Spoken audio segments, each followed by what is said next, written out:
Husnul Maria melihat ada indikasi manuver politik saling menyandra dengan melibatkan KPK dan hukum, sehingga Husnul meminta KPK dan lembaga hukum lainnya independen jelang pilkada dan pilpres. Kalau menurut saya KPK ini eksekutif atau yudikatif? Itu pertama. Yang kedua lagi, KPK kalau dia eksekutif, posisinya kan eksekutif. KPK itu wajib memberikan laporan dan sebagainya kepada representasi rakyat, yaitu DPR. Jadi jangan kalau dipanggil DPR terus nggak mau dan sebagainya. Yang berikutnya, rekrutmen KPK itu gimana? Transparansi dan accountability KPK gimana? Jadi jangan sampai kemudian ya isunya kan yang namanya orang kan jadi gini, trial by the press. Anda nggak terlalu bersalah-salah karena tapi sistemnya, tapi Anda terus media menginikan nama, ya akhirnya bukti nggak ada, akhirnya hanya dari yang namanya tidak tahan pressure yang dilakukan oleh KPK. Loh, saya sudah pernah kok diinterogasi oleh KPK, 3 tahun saya berurusan dengan KPK, tahu persis. Makanya saya bilang KPK yang saya lihat ya, kalau yang dia menjadi memberantas the real corrupt, ya koruptor sejati, bagus, angkat tangan kita dukung.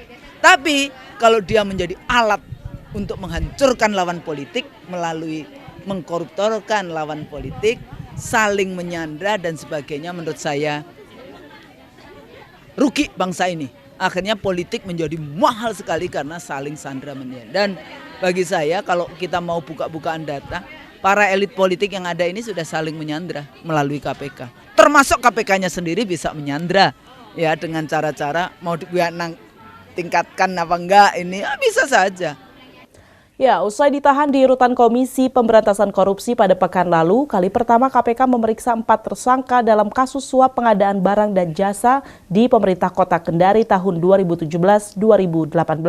Selain memeriksa para tersangka, KPK juga memanggil 2 orang saksi terkait kasus tersebut.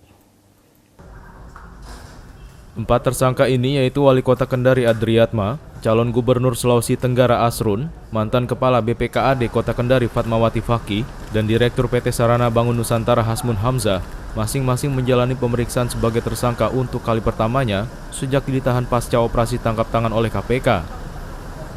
Sementara itu 2 saksi lainnya yang turut diperiksa yaitu dari pihak swasta bernama Yoselin dan Direktur PT Sarana Bangun Frans Dupa. Keduanya diperiksa untuk tersangka Adriatma. Sebelumnya 4 tersangka tersebut diciduk dalam operasi tangkap tangan. Selain itu, KPK telah mengamankan uang secara keseluruhan 2,8 miliar rupiah.